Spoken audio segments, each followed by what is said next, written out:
우리 옆에 계신 분들과 정답고 환한 얼굴로 인사하도록 하겠습니다. 함께해서 기쁘고 행복합니다. 이 자리가 은혜의 자리입니다. 할렐루야. 이 세상에서 가장 신비한 것이 무엇이라고 생각하십니까? 그것은 인간이 당하는 고난인 줄로 믿습니다. 엄청난 고난을 당하면 고난당한 사람이 감당해야 될 힘듦과 고통도 엄청납니다. 그러나 엄청난 고난을 겪으면서 성숙하고 아름다운 사람다운 사람이 되어서 인생 성공자가 된 사람들이 많습니다. 반면에 어떤 사람은 작은 고난 사건을 만났는데 인생 삶이 형편없이 망가지는 사람들도 있습니다. 2017년 2월 달에 모나코에서 라우레우스 스포츠 대상 시상식이 열렸어요. 라우레우스 스포츠 대상은 매년 뛰어난 활약을 펼친 스포츠 선수와 단체를 대상으로 시상하는 시상식입니다. 여자 선수상은 미국의 체조 선수 시몬 바일스가 받았어요. 그녀는 2016년도에 여자 선수들 중에 최고의 선수로 인정받은 것입니다. 시몬 바일스는 2016년도 브라질 리우 올림픽에서 여자 체조 4관왕이 된 선수입니다. 또 흑인 선수가 체조 금메달을 따가는 최초의 선수가 되었습니다. 그런데 이 시몬 바일스 선수는 불우한 가정에서 출생했습니다. 엄마는 마약과 알코올 중독자였고 아빠도 마약 중독자인데 집에 안 들어와요. 경제적 책임을 감당을 안 합니다. 그런데 시몬 바일스는 출생했지만 전혀의 부모 사랑을 받지 못했어요. 3살 때까지 친부모 보호를 전혀 받지 못하자 결국 보건당국에 의해 위탁 가정에 맡겨졌습니다. 위탁 가정은 국가 지원을 받고 돌봐줍니다. 이 소식을 들은 외할아버지와 재혼한 넬리는 시몬 바일스를 자신의 집으로 데려왔어요. 또 2년 후에는 생모였던 셰넌이 다시 데려갔습니다.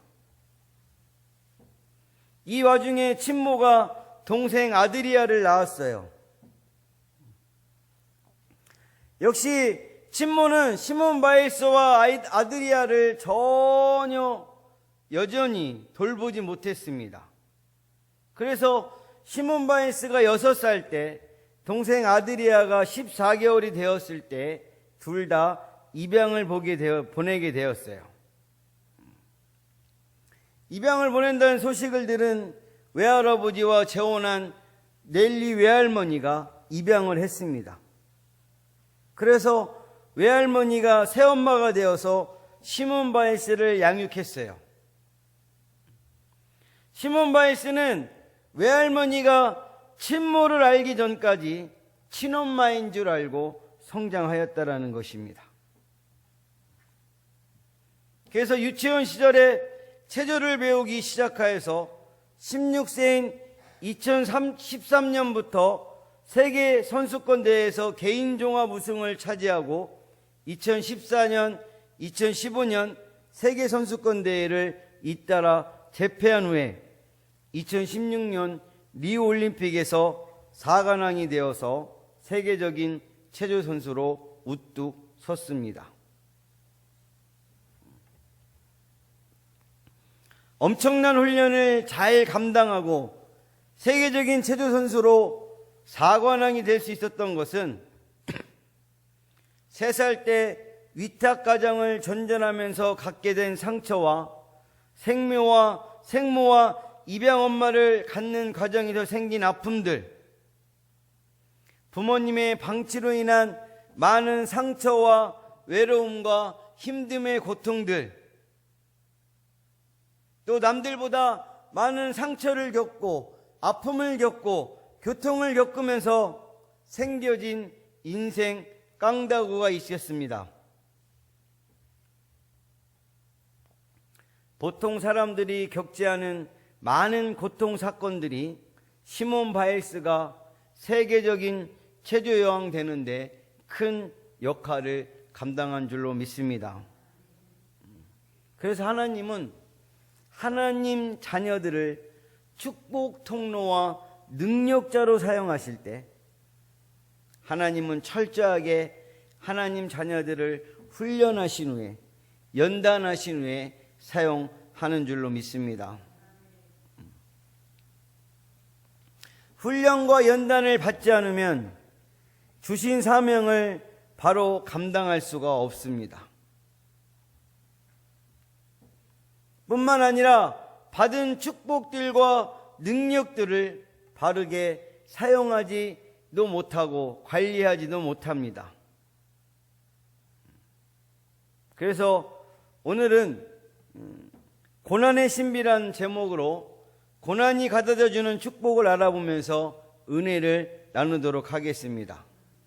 우리 고난이 가져다 주는 축복 첫 번째 함께 따라하겠습니다. 인간의 무지함을 깨닫게 합니다. 고난이 가져다 주는 축복은 인간의 무지함을 깨닫게 합니다. 사람이 감당 못하고 이해 안 되는 고난을 당하면 대부분 어떤 반응을 보일까요? 왜 나한테만? 왜 이런 고난이 생긴 것이냐고 불평의 말을 하게 됩니다.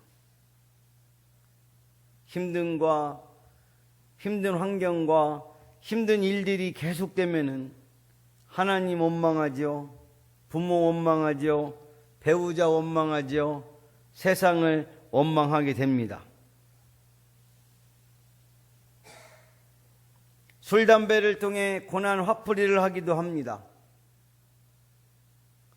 자학 행동을 하면서 자해를 하고 음식도 거절하고 통해서 고난 사건에 항의하기도 합니다. 오늘 본문의 주인공 욥도 정말 이해 못할 고난을 당했어요. 하루아침에 10자녀를 그냥 싹 잃어버렸습니다. 재산도 다 뺏겼어요. 거기다가 건강까지 잃었습니다. 그랬더니 내 아내는 뭐라고 하느냐, 이런 욥을 향해서 구박과 악담을 하였습니다. 욥기 2장 9절 말씀. 자, 함께 합독하겠습니다. 시작.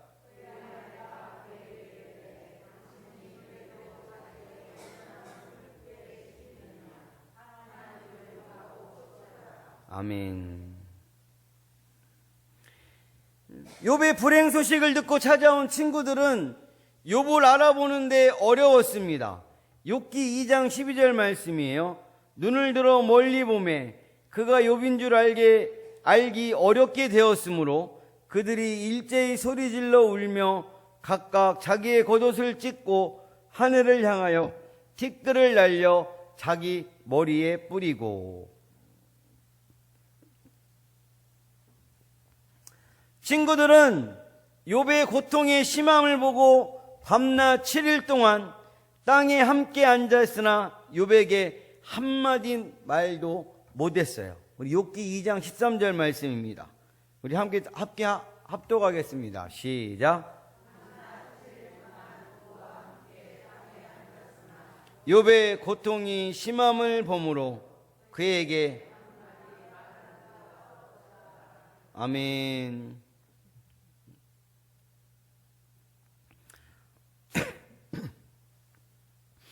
이런 친구들이 4장부터 37장까지 욥을 정죄하면서 네가 죗값으로 이런 고난을 만났다, 그러므로 고로 회개하라고 공격합니다. 위로해 줄 친구들이 협동하여 욥의 심장을 빗으로 난도질하는 것입니다. 그래서 욥은 엄청난 고난들을 경험하고 나서 깨달은 사실을 고백합니다. 우리 3절 말씀. 자, 시작. 무지한 말로 이치를 가리는 자가 누구니이까? 나는 깨닫지도 못한 일을 말하였고 스스로 알 수도 없고 헤아리기도 어려운 일을 말하였나이다. 아멘. 참 그렇죠. 욥은 하나님께 인정받은 의인이었습니다. 욥기 1장 8절에 보면은 여호와께서 사탄에게 이르시되 내가 내 종 욥을 주의하여 보았느냐? 그와 같이 온전하고 정직하여 하나님을 경외하며 악에서 떠난 자는 세상에 없느니라. 아멘. 그러나 하나님의 크고 기이한 일에 대해선 알지 못했습니다. 그런데 모든 것을 아는 것처럼 친구들과 하나님에게 항변합니다.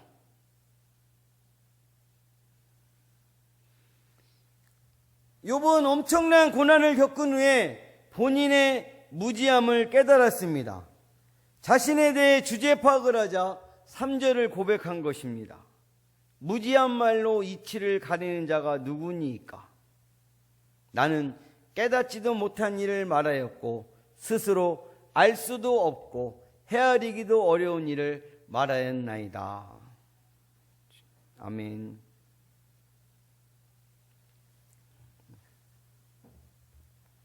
우리가 이런 말 하죠. 인생은 주제 파악만 해도 성공길로 들어서는 것이다.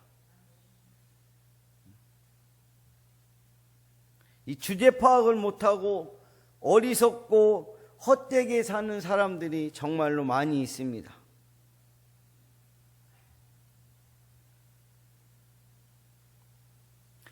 주제 파악이 늦을수록 시간을 낭비하고 물질을 낭비하고 인생 에너지를 낭비합니다. 노숙자와 시설 수용 대상이 될 때까지 주제 파악이 안 되면 인생 실패 늪에 목까지 빠지게 됩니다.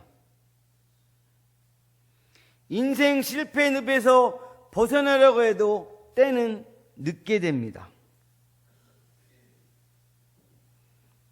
인생의 주제 파악은 이론적으로 배워서 되는 일이 아닙니다.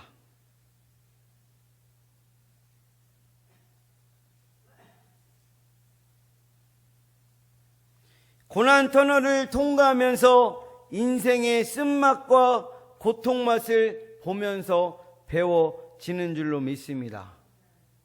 근데 나이가 들어도 이거 하는 사람은 왜 안 고쳐지는지 몰라. 뻥 튀기고 막 거짓말하고 막 말 옮기고 다니는 사람. 80이 돼도 안 되고 80이 넘어서도 안 되고.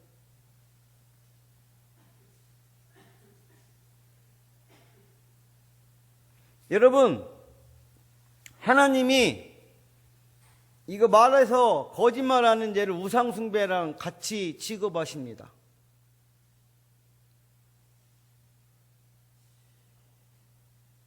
하나님이 가장 싫어하는 게 뭐예요?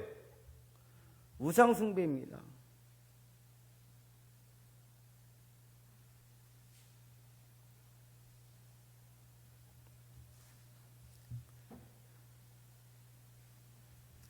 그래서 지스레리는 고난보다 더 중요한 교육은 없다라는 말을 한 것입니다.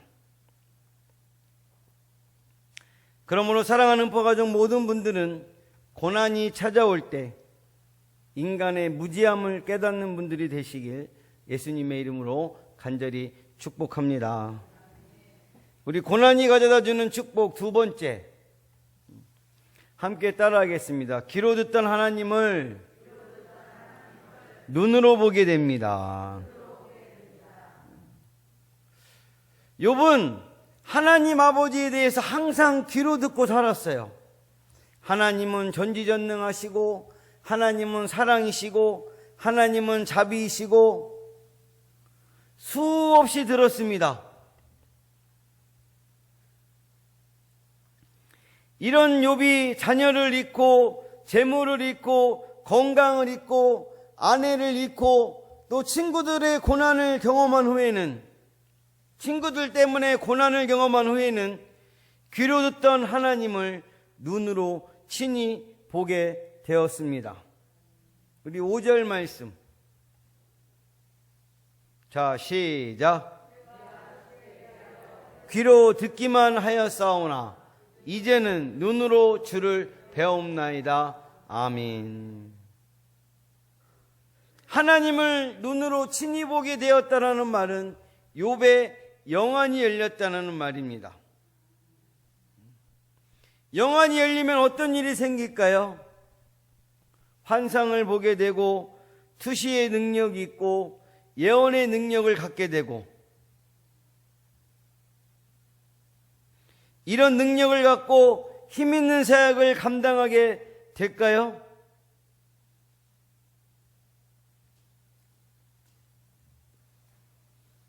어떤 땅을 사야 되고, 우리는 어떤 논을 사야 되고, 어떤 아파트를 사야 되고, 아파트 상가를 사야 돈을 벌 수 있을지, 돈 버는 길이 보여질까? 이러고 있을지도 모르는데, 영안이 열린 욥에게 일어난 변화는 무엇이었습니까? 그는 회개 역사가 일어났다는 것입니다. 우리 본문 6절 말씀 다 같이 함께 합독하겠습니다. 시작.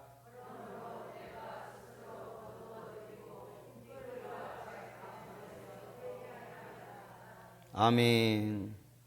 욥이 영안이 열리어 하나님을 직접 보게 되자 자신의 추악함과 더러운 죄악이 보여진 것입니다. 그래서 티끌건데서 제 가운데서 회개한다는 것입니다. 사도 바울은 하나님 은혜로 삼층천을 보고 난 후에 자신의 죄악됨과 추악함을 발견하고 자기 자신이 죄인 중에 괴수라는 고백을 하였습니다. 디모데전서 1장 15절 말씀입니다. 그리스도 예수께서 죄인을 구원하시려고 세상에 임하셨다 하였도다. 죄인 중에 내가 괴수니라. 아멘. 하나님 자녀들은 영안이 열릴수록 자신의 추악함과 부족함을 발견하게 되기에 더욱 겸손해지고 하나님 아버지를 더욱 의지하게 되는 것입니다. 반대 현상이다. 응? 막 입으로 막 떠들고 막 버티고 막 의심의 말을 한다. 영안이 열릴까요? 닫힐까요? 그런 사람일수록 영안이 닫힌 사람이라고 보면 돼요.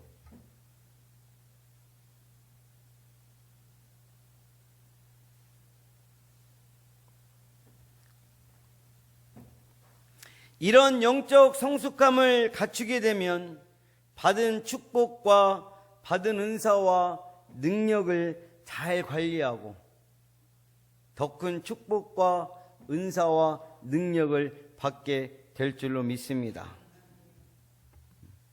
본문의 욥처럼 모든 것을 다 잃었다 할지라도 욥이 끝에는 몇 절의 축복을 받았어요?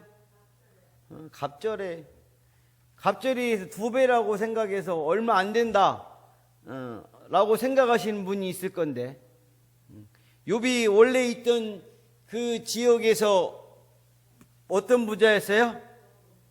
최고의 부자였어요.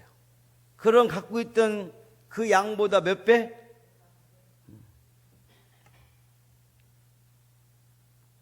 그래서 하나님은 축복의 사람을 만드실 때 고난 터널에 들여보내 육체적 극한 훈련을 받게 하시기도 하고, 정신적 극한 훈련을 받게 하시기도 하고, 마음의 극한 훈련을 받게 하시기도 하고, 환경의 극한 훈련을 받게 하십니다.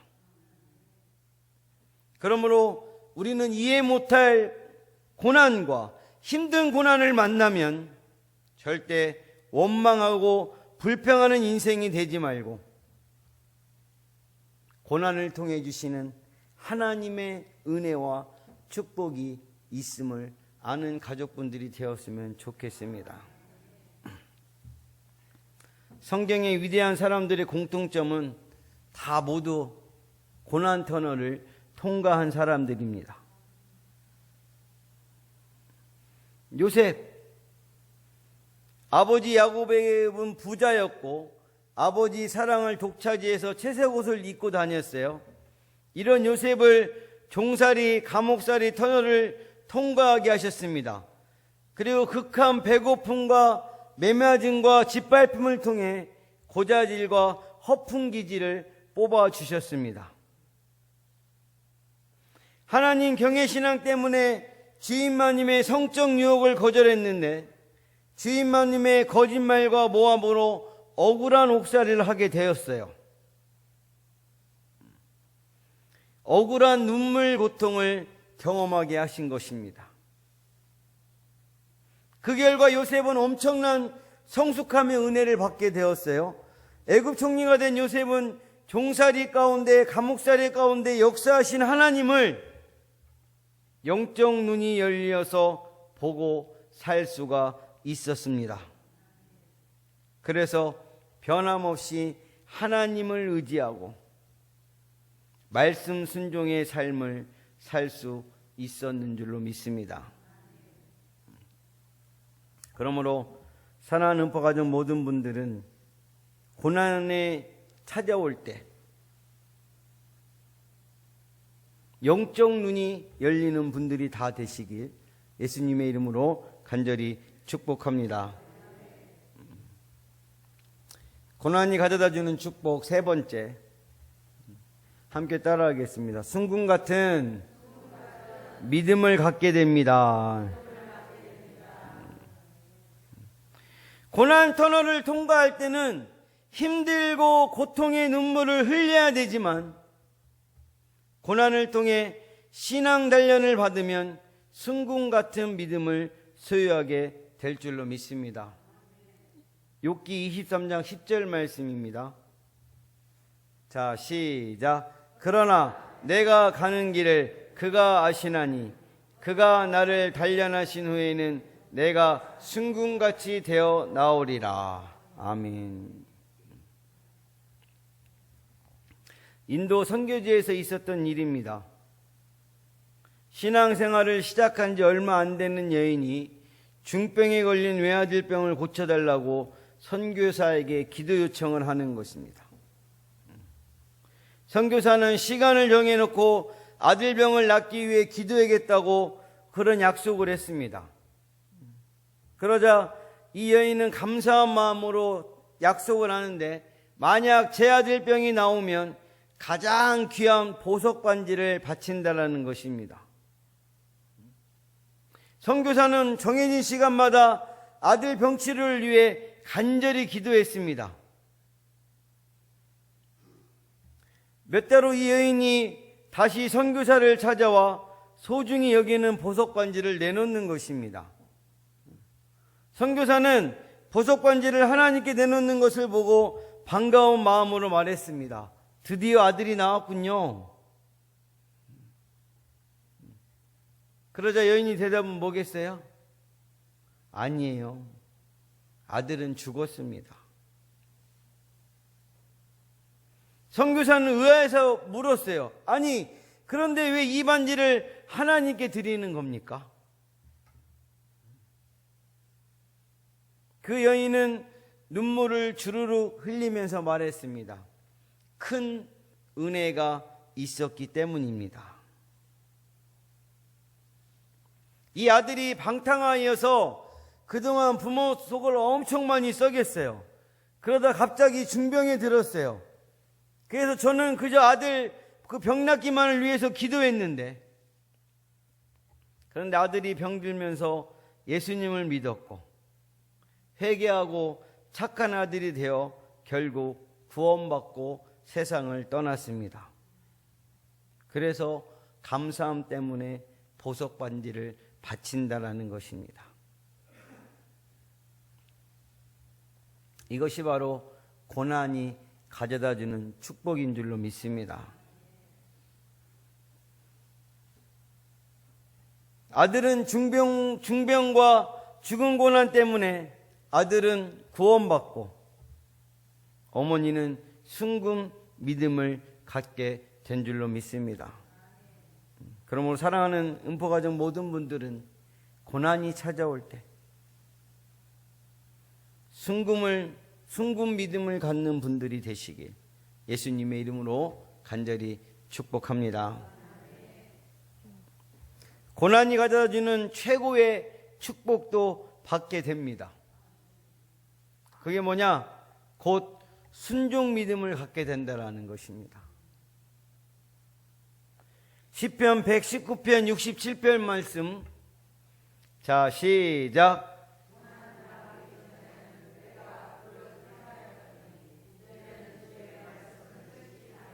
아멘. 고난을 당하기 전에 내 마음대로 신앙생활을 했는데 고난을 경험한 후에는 순종 믿음의 중요성을 깨닫고 순종 믿음을 갖게 되었다는 것입니다. 고난 터널을 통과한다는 것은 참으로 힘든 일이지만 고난 터널을 잘 통과하고 나면 받는 축복이 엄청납니다. 첫 번째, 인간의 무지함을 깨닫고 주제 파악을 하고 살아가게 되고요. 두 번째, 영안이 열려지는 복을 받아서 겸손 인생과 하나님 의지하는 삶을 살게 됩니다. 그 다음에 순금 같은 믿음과 더불어 순종 믿음을 갖게 될 줄로 믿습니다. 이런 고난의 신비를 바로 알아서 고난을 통과하게 되면 믿음으로, 할렐루야, 우리 저녁 예배 때는 이거에 반도 안 나오는데 예배 성공으로 잘 통과하는 음포 가족분들이 되시길 예수님의 이름으로 간절히 축원합니다. 축원합니다. 기도하겠습니다. 사랑이신 하나님, 고난이 찾아